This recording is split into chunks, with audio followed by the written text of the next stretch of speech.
राजपुर गांव में सोमू नाम का एक किसान रहता था। वो बहुत ईमानदार था। पूरे गांव में उसकी फसल सबसे बढ़िया होती थी, इसलिए उसकी फसल की अच्छी कीमत मिलती थी। सभी उसका बहुत सम्मान करते थे, इसलिए उसका पड़ोसी कनुआ उससे बहुत जलता था। कनुआ उसे नीचा दिखाने और तंग करने का अवसर ढूंढता रहता था।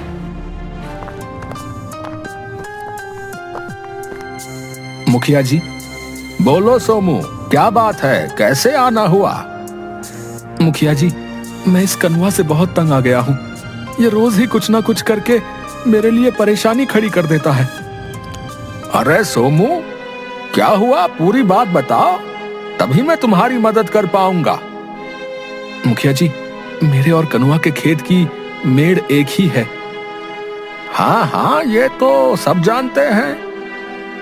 उस कनुए ने कल वो मेड़ बीच में से तोड़ दी और अपने खेत का पानी का पाइप मेरे खेत की ओर करके उसे चलाकर छोड़ दिया। मेरा पूरा खेत पोखर बन गया। आप कुछ कीजिए ना। तुम मुझसे क्या चाहते हो? मैं उसे समझा समझा कर थक गया हूं। पंचायत करा लो। बोलो, तुम तैयार हो? जी मुखिया जी। पंचायत में। क्यों कनुआ, तुम काहे सोमू को रोज रोज तंग करते हो भाई? हैं? ये कोई अच्छी बात नहीं है। मैं तंग करता हूँ? ये आपको किसने कहा? मैं नहीं, ये सोमू मुझे तंग करता है। भगवान कसम, मुखिया जी, इसने मेरा जीना आराम कर रखा है। पर ये सोमू तो कह रहा है कि तुमने खेत की मेड़ तोड़कर पानी का पाइप इसके खेत की ओर कर दिया। मैंने मेड़ नहीं तोड़ी, और पानी को कौन रोक सकता है? वो तो बहता हुआ कहीं भी चला जाए। मुखिया जी, मेड़ इसी ने जानबूझकर तोड़ी है। ऐसे कैसे मैंने तोड़ दी? तुमने देखा मुझे तोड़ते हुए? अरे तुम तो रोज कुछ ना कुछ करते रहते हो। मुखिया जी, मैं कहता हूँ मेड़ इस सोमू ने तोड़ी है और इल्जाम मुझ पे लगा रहा है। इसका मतलब मेड़ कैसे टूटी ये तुम दोनों को नहीं पता। पर सोमू के खेत में पानी तो तुम्हारी गलती के कारण भरा ना। मुखिया जी, इसमें मेरी कोई गलती नहीं। मैं अपने खेत की सिंचाई करने के लिए पानी चलाकर चला गया था। अब पानी है, बहता हुआ चला गया इस सोमू के खेत में। पानी सीमा के बंधन में थोड़े बंधता है। बात तो तुमने बिल्कुल सही कही। पानी सीमा में नहीं बंधता। वही तो मैं भी कह रहा हूं। पानी है, चला गया इसके खेत में, है वही शोर कर रहा है। अरे नत्थू, जरा सुन। जी मुखिया जी। तेरा खेत इस कनुआ के खेत से दूसरी तरफ से जुड़ा हुआ है ना? हाँ मुखिया जी। ऐसा कर, कल तू अपने खेत का पानी का पाइप इस कनुआ के खेत की तरफ करके चलाकर भूल जा। ये क्या कह रहे हो? पानी बहता हुआ मेरे खेत में आ जाएगा। नत्थू अपने खेत में पानी चला रहा है, बहता हुआ तुम्हारे खेत में आ गया तो क्या हुआ? वो कोई बधता थोड़े है। खबरदार नत्थू, तूने ऐसा किया तो। अपनी गलती मान ले कनुआ। सब मिलकर रहोगे तभी काम चलेगा, वरना एक दूसरे का ही नुकसान करोगे। अभी माफी मांगने में ही भलाई है। इस सोमू को तो मैं बाद में देख लूंगा। अब मुझे माफ कर दो मुखिया जी, मैं आगे से ऐसा कुछ नहीं करूंगा। ठीक है सोमू। सोमू हाँ में सिर हिलाता है। सब चले जाते हैं। सोमू, तूने पंचायत में मुझसे माफी मंगवाकर ठीक नहीं किया। सबके सामने मेरी बेइज्जती करवा दी। मैं तुझसे इसका बदला जल्दी लूंगा। एक आदमी जल्दी जल्दी जाते हुए। ए भैया, कहां भागे जा रहे हो? जरा सुनो तो। भैया, मैं थोड़ी जल्दी में हूँ। अरे जरा रुको तो, कभी हमसे भी बात कर लिया करो। अच्छा जल्दी कहो, क्या बात है? तुम सब्जी वाले कॉन्ट्रैक्टर हो ना? हाँ, मैं शहर में सब्जी सप्लाई करता हूँ। हाँ वही। इस बार मेरी सब्जी की फसल एकदम फर्स्ट क्लास होने वाली है। अगले हफ्ते तक सब तैयार हो जाएगी। तुम खरीद लो। नाना भाई, माफ करना, मैं तो इस गांव से बस सोमू भाई की सब्जी खरीदता हूँ। अरे अब की मेरी भी ले लो, मजा आ जाएगा तुमको भी। भाई, तुम लोगों की सब्जी आधे दाम में भी नहीं बिकती। सोमू की सब्जी बढ़िया क्वालिटी की होती है। तिगने दाम में भी आराम से बिकती है। उनकी सब्जी की शहर में बहुत डिमांड रहती है, समझे। अच्छा चलो ठीक है, तुम सोमू की ही सब्जी खरीदो, पर मुझे भी दिमाग में रख लेना, अगर कभी जरूरत पड़े तो हाजिर हूं। हाँ भैया जरूर, अगर ज्यादा जरूरत पड़ी तो तुमसे ले लेंगे।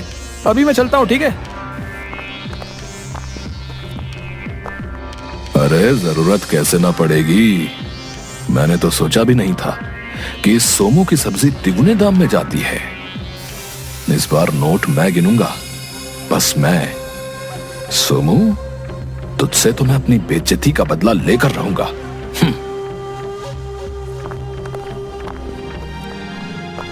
क्या हुआ, आज आप ज्यादा ही थके हुए लग रहे हो। नहीं ऐसा कुछ नहीं है, बस हल्की सी हरारत है।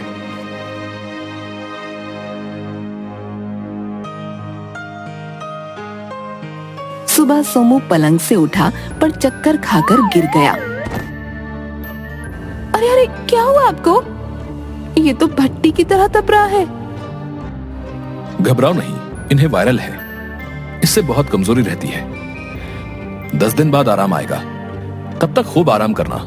और हाँ, खाने पीने का ठीक से ध्यान रखना होगा, वरना ठीक होने के बाद भी खड़े होने में कई दिन लग जाएंगे। जी डॉक्टर साहब, मैं इनका पूरा ध्यान रखूंगी। डॉक्टर के जाने के बाद सोमू पलंग से उठने की कोशिश करता है, पर वो उठ नहीं पाता। ये क्या कर रहे हो आप? सुना नहीं डॉक्टर ने क्या कहा? ये बुखार शरीर तोड़ देता है। पर काम कौन देखेगा? कोई बात नहीं, अगर इस बार नुकसान हो गया तो कोई बात नहीं। आप अपनी मर्जी से बीमार थोड़े ही हुए हो, सेहत रहेगी तो काम करोगे ना। शहर से आकर कॉन्ट्रैक्टर सोमू के पास आया। कैसे हो सोमू?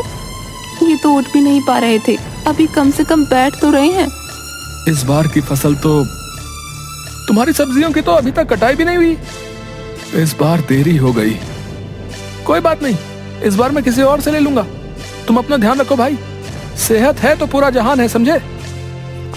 कॉन्ट्रैक्टर वहां से कनुआ के पास गया। भाई तुमने कहा था ना कि तुम मुझे सब्जियों की सप्लाई करना चाहते हो। हाँ हाँ, पर आप तो बस उस सोमू से लेते हो ना। हाँ, पर इसकी तबीयत खराब है और उसकी फसल भी अभी तक खेत में लटक रही है। पता नहीं कितना टाइम लगेगा, और शहर से बहुत डिमांड आ रही है। तुम अपनी फसलें दे दो, नहीं तो मेरा बहुत नुकसान हो जाएगा। अरे नहीं नहीं, ऐसा मत कहो। मेरे होते हुए आपको कोई नुकसान नहीं होगा। आप चाहो तो मेरी पूरी की पूरी फसल उठा लो। हाँ हाँ, क्यों नहीं। वाह वाह, इस बार तो मजा आ गया। पूरी फसल डबल दाम में गई है।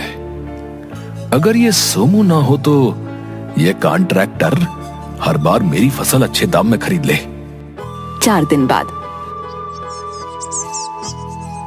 अब मैं थोड़ा ठीक हो गया हूँ, कल जाकर खेत से फसल कटा लेता हूँ। ठीक है, पर आप ज्यादा चिंता मत करना। अपना ध्यान तो रखना ही होगा। अगले दिन सोमू खेतों से सारी सब्जियां कटवा लेता है। दूर से अपने खेत में खड़ा कनुआ सब देख रहा था। तो ये सोमू का बच्चा ठीक हो ही गया। अरे मर ही जाता तो अच्छा था। सुनो, ये सब्जियां जल्दी खराब हो जाएंगी, शहर जाने तक सब सड़ जाएंगी। मैं तुम्हें कल सुबह बताता हूँ इनका क्या करना है। इसे रास्ते से हटाने के लिए कुछ तो करना पड़ेगा, वरना कॉन्ट्रैक्टर मेरी सब्जी दोबारा नहीं खरीदेगा।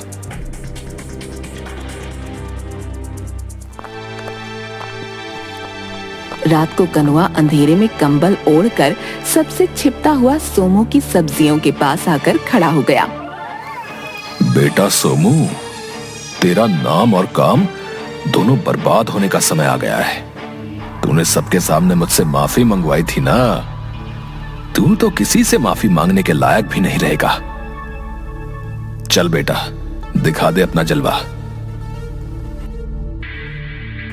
वो पाउडर सब्जियों पर छिड़ककर वहां से चला जाता है।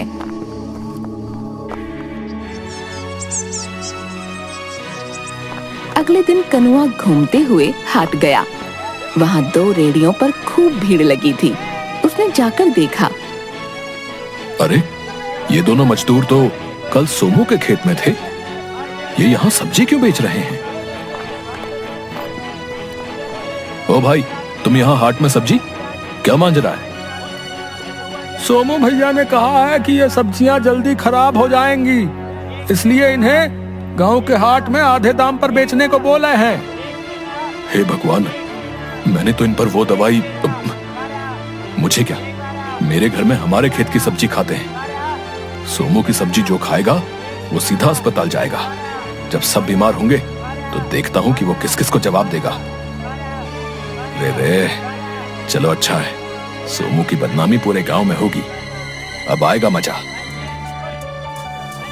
हाँ हाँ भैया, बेचो सब्जी बेचो, देखो सोमू को नुकसान ना होने पाया है। कनुआ अपने खेत में एक आदमी से बात कर रहा था। तभी एक बच्चा भागता हुआ आया। काका काका जल्दी चलो, आपको काकी बुला रही है। अरे बेटा, पहले सांस तो ले ले, ऐसा क्या हुआ?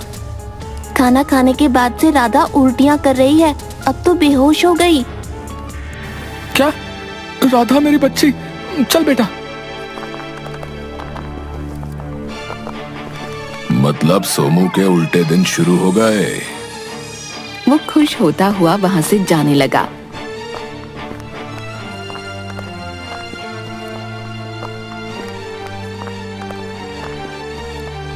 रास्ते में उसे मुखिया मिल गया। अरे मुखिया जी, क्या हाल है? मैं तो ठीक हूँ कनवा, पर गांव में जाने आज क्या हो रहा है। खाना खाने के बाद 10 आदमी अस्पताल भर्ती हो गए हैं और कितनों के पेट में दर्द है। कुछ पता चला ऐसा क्या खाया सबने? बस इतना पता चला है कि सबने एक ही जगह से सब्जी खरीदी थी, आधे दाम में। सोमू की सब्जी भी आधे दाम में बिक रही थी। हाँ हाँ, वही, सबने वही बताया है। मुझे तो कुछ गड़बड़ लग रही है। वैसे तो ये सोमू अपनी सब्जी शहर में देता है, इस बार कुछ तो होगा जो इसने गांव में बेच दी। बताओ, इतने आदमी अचानक बीमार हो गए। मुझे भी ऐसा ही लग रहा है, उसी की शिकायत करने जा रहा हूं। वाह, अब आएगा मजा। कनुआ घर आया तो उसकी पत्नी भागती हुई आई। सुनिए जी, मनु को कब से उल्टियाँ हो रही हैं, चलिए अस्पताल लेकर चलते हैं। उल्टी क्यों? क्या खिला दिया? ये भिंडी खाने की जिद कर रहा था, घर में नहीं थी तो हाट से आधे दाम वाली रेहड़ी से लेकर बना ली। चलो जल्दी अस्पताल चलो। अस्पताल में अफरा तफरी मची हुई थी। डॉक्टर साहब, मेरे बेटे को देखिए, वो बार बार बेहोश हो रहा है। देखो यहाँ सारे बेड फुल हैं, इसे किसी दूसरे गांव या शहर के अस्पताल ले जाओ। अब तब तक तो इसकी तबीयत और खराब हो जाएगी। डॉक्टर साहब, तुम मेरी मजबूरी समझो, हम जो दवाई दे रहे हैं उससे आराम नहीं आ रहा। टेस्ट करवाने पड़ेंगे क्योंकि पता नहीं चल रहा कि लोगों की तबीयत क्यों खराब हो रही है।